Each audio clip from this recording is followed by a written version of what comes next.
All right, hey BC, Jeff here again. This is part 2 of antique store digging in Raleigh.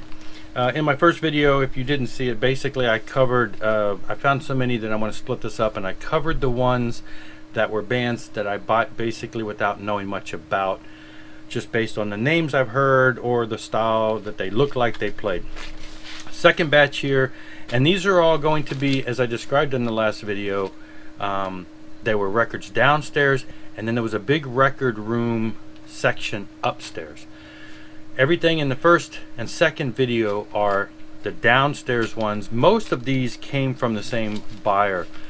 So it turns out, as I got all of these up to the counter, the lady who was there was talking to the owner, and the owner told me, I'm assuming the owner, she was like the manager, she knew, and she said, yeah, all the ones that are marked with that particular guy's initials, they were just selling on consignment, because he basically, she said, he's got like 10,000 records, and it's all this metal that he's got, and you know, it was time to trim down. She said his wife told him he needed to get rid of some of them, so he put some in there on consignment, and I probably bought a third of them. Some of the stuff he had I already had. Some of the stuff he had was just, I don't know, if I went back I probably would have got it, but again, I came out of there with such a big stack knowing that it was already going to cost what it is. I basically trimmed out stuff that I just absolutely didn't have to have.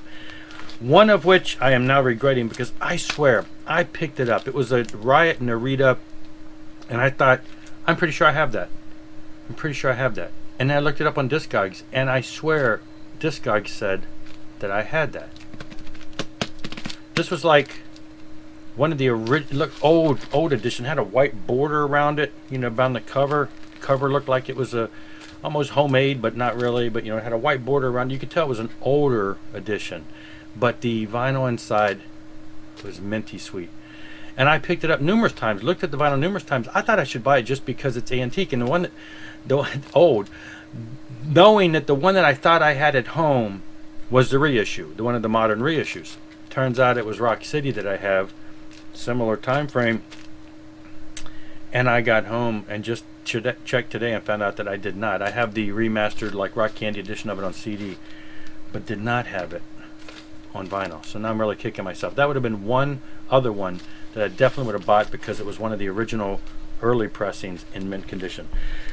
These are the ones I did get, though. So the first section were the bands that I was not as familiar with, and these are bands that I am, as you know, definitely more familiar with. So I picked up Crocus Hardware. Now I already have this, but as you can see, this is a Japanese version with the OBI strip, and I'm like, oh, let's check it out. It was just looked unplayed. I couldn't leave it there. I'm like, I've got to grab it. I've got to rescue the Japanese version. I'm sure it's going to sound primo, and the fact that it's in such great condition, had to grab that. Tease. This actually was sealed, unopened. I opened it this morning and I played it. I had the original back in the day. This is like 84, 85. I think the original version came out in 84, but it was pressed, I guess, in 85. Had a black and white cover of the band. I remember when this one came out and I saw it in the store, I thought, oh, now I got to buy the album again with the color cover, but I never did. Turns out this one came out also, I think, in 85, but it's been pressed 2 or 3 times in the same year. And this is the Green World edition, and they added a bonus track to this. So the edition I had with the black and white cover in the day had one less track. This is the updated version. The only thing mine was missing, even though it had the shrink on it, I have seen online that it had a hype sticker, and mine did not have the hype sticker. But I was worried. It's unopened. Let's check it out. 1985. It plays fine. Not a warp at all. Wonderful, wonderful stuff. Again, the band is a one and done, and then I think they changed their name to something else.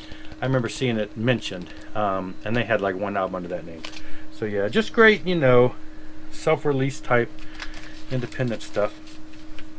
This was one of the first ones I saw in that first box I showed you yesterday, the flipping through the first box. This was one of the ones that really caught my eye, because I'm like, I got to get this. This is the Vinnie Moore era of Vicious Rumors.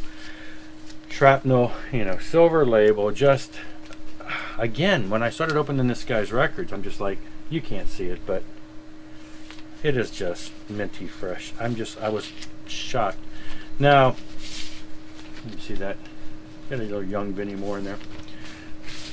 So then I get back to my hotel room and I start going through it, and lo and behold, there's some things inside. It's got a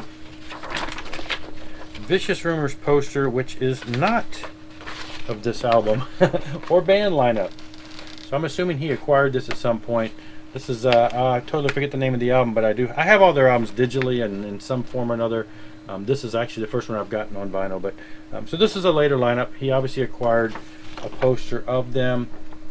Soldiers of the Night, 1986. I think this would have been like the next album. It's got a write-up on the back, and I'm thinking that this came with the other thing that is inserted in here, which is cool. Wish it had a date on it. On one side, it is like a press release. Press release, immediate release. Shrapnel artist Vicious Rumors, their new album, Soldiers of the Night. It's got a press release for Soldiers of the Night, which is the second album. But then it has a handwritten note from the singer, Gary St. Pierre. Written to Rob. I don't know if Rob's the guy that owned the record. It's got a phone number on there, which I'll cover because I'm sure it's not in date anymore, but who knows.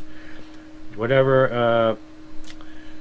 Sorry we didn't get together when I was in the area. Here is a press release and a photo. I would appreciate all the help that you could give me and the band. Thanks. So yeah, they sent that photo and the press release, and he stuck it into the record, and I now acquired it.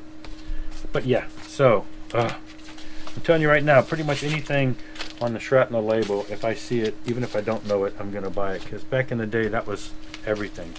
Shrapnel was great. Grave Digger, Witch Hunters, definitely familiar with this.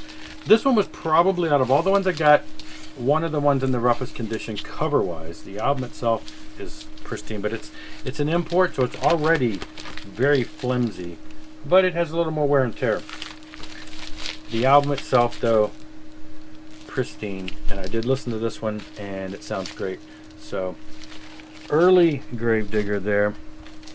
And then they have this. Yes, I bought it, Digger. Now, you know, it gets flack because Gravedigger changed their name and they went commercial.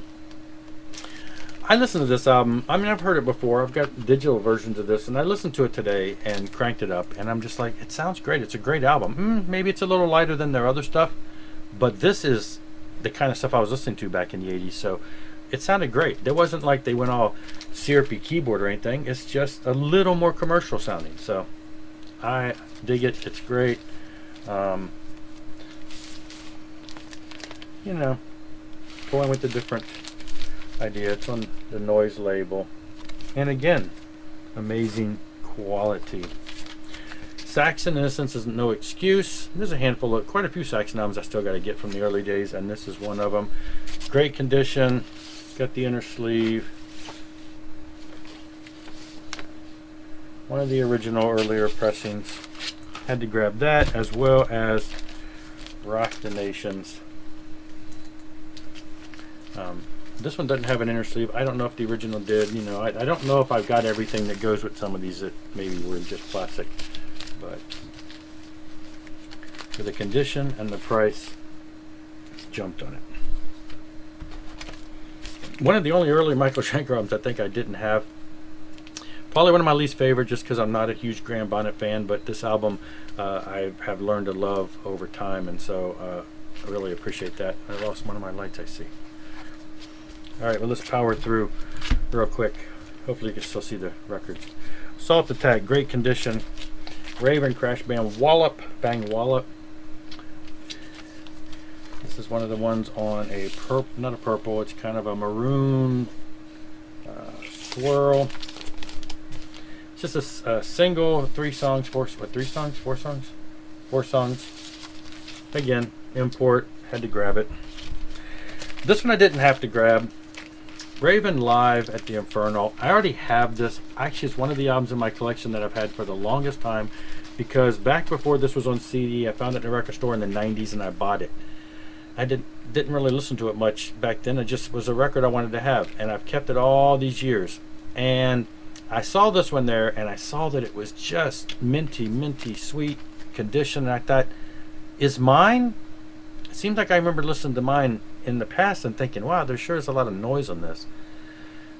But I don't know what I was thinking. Anyway, this one was minty fresh. I got it home and I looked at the one I've got, and it's just as minty fresh. And the one I got at home already had the order form in it, which this one doesn't. So now I've got two of them. They're actually the same pressing, same matrix run out and everything, and they're both in like just beautiful condition on the vinyl. And then one other Raven.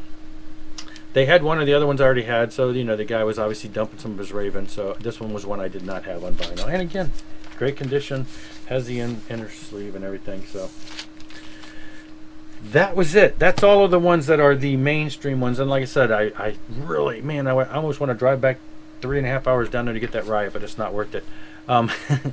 Because that's when I felt that I left behind. And there were, you know, some other ones I probably could have got. I had to just make choices, and because you can see, and this is not even, these two videos, maybe half of it.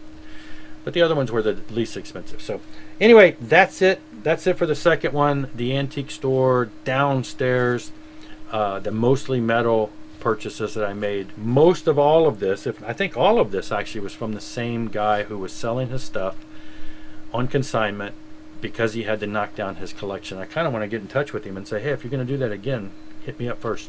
There's no telling what this guy has. That's all for now, though. I will be back with the lights on. Rock on and rock hard.